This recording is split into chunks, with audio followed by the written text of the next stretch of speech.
Recently, there was an attack in Portland by a white supremacist named Jeremy Joseph Christian. And the first time we report the story, we give you the name. Afterwards, we try to leave it out to the best of our abilities because we don't want to give these guys any kind of what they're looking for is glory in their idiotic, demented minds. Anyway, so police say Jeremy Joseph Christian, 35 years old, who has ties to the white supremacy, targeted the girls for religiously and racially motivated reasons. So what had happened was Friday night on a train, he goes and starts yelling at these two girls. One is a Muslim girl wearing a hijab, the other one is African American, and he's yelling terrible things at him. A couple of American heroes stand up and tell him not to do that, and he stabs them. And he murdered two of them and brutally cut up the third, who barely survived. And a witness says that he was yelling, "Get off the bus and get out of the country because you don't pay taxes here." Now, of course, that's not true. They're American citizens, but since he's a racist and a white supremacist by definition, he thinks, no, if you don't look like me, then you don't belong here. He told one of the girls, "Go back to Saudi Arabia." We have no idea where the girl's family is actually from. Another witness, mother of the victim, Deanna Hudson, said he was saying things about how Muslims should die and how they've been killing Christians for years.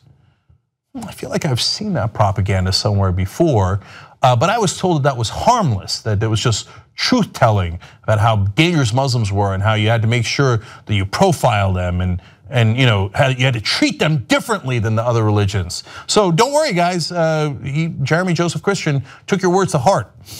In a report released earlier this month, CARE said the organization recorded over 2,200 anti-Muslim bias incidents in 2016.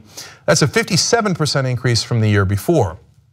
So it's not just anecdotal, and it's not just this particular attack. It is happening at a much greater pace, because when you have guys like Donald Trump and others going around saying Muslims are different, our country has a problem, it's the Muslims, they should get out, we're gonna do a permanent ban on Muslims. Lo and behold, lunatics like this get it in their heads that Muslims are the problem. Now, speaking of President Trump, I'm sure that he responded to this act of terrorism. That's what it is. I mean, somebody for a political purpose and a religious purpose, and he's a white supremacist for a racial purpose, is targeting innocent civilians and murdering them to terrorize others. It's a textbook definition of terrorism, and I know Donald Trump cares a lot about terrorism. So that's why he leapt on it right away on Friday, just like he did with any kind of terrorist attack in Paris and London, etc. And this is here in America. It's in Portland. Oh, he didn't say anything Friday. Okay, that's understandable. It happened on Friday. So he had all of Saturday to respond. Saturday, right? No. Sunday, no. Finally, on Monday, after he had received a ton of media criticism, he sent one tweet, said, the violent attacks in Portland on Friday are unacceptable. The victims were standing up to hate and intolerance. Our prayers are with them. It's like, I read that and I was like, that doesn't sound like him. No, the real Donald Trump would have said like, this is sad, they're all babies, or whatever, some stupid ass thing that he would have said. So I looked into it further. You know what that's from? That's from his official account, not the account that he actually tweets from. That's some aide who was like, oh, we're getting a lot of criticism. Somebody write up some anodyne thing and put it on Twitter. Donald Trump didn't write that. He has two different accounts. One is the official one that puts out statements like that are just clean and are normal statements that a president would put out. And the other one is Donald Trump himself that says things like kofefe.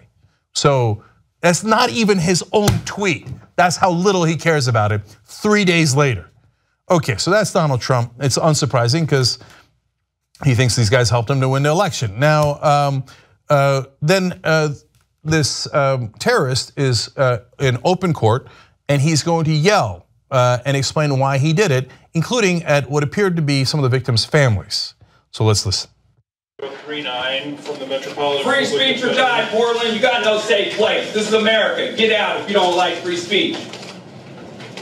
954039 from the Metropolitan Public Defender. With me is Dean Smith, 92464-7, also from the Public Defender's Office. We're appointed by OPDS to represent this defendant.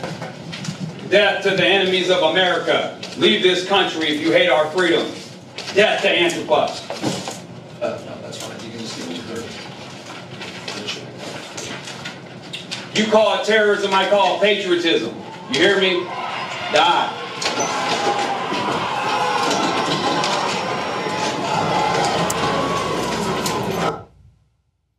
I believe I've heard that in other places too. He said there's no safe spaces here. This is freedom of speech. It's not freedom of speech to murder 2 people. Show me graphic 14. This is the guy who survived, Mika David Cole Fletcher, an American hero who helped to step in here. Now, when you cut someone open like that, and sorry to show that to you, but on the left, you see how he cut him open. He had bone fragments in his throat. That is not free speech. What you did to the other 2, one was a Republican, 53-year-old was in the army, military most of his life, had 4 kids, cut him open, cut his throat open, killed him. The other two, all 3 of them, absolute American heroes. And he murders them and goes, oh yeah, you don't want any safe spaces. Well, that's exactly why you would want a safe space, so you don't get murdered by a lunatic like this. Free speech, free speech.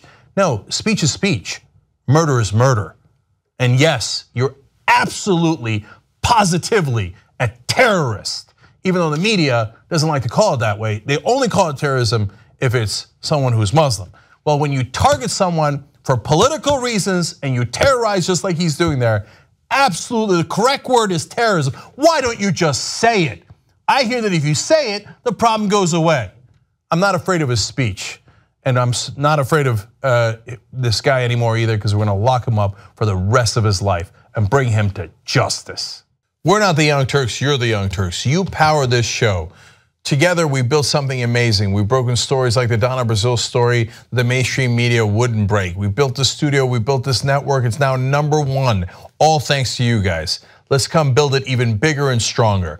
tytnetwork.com/join.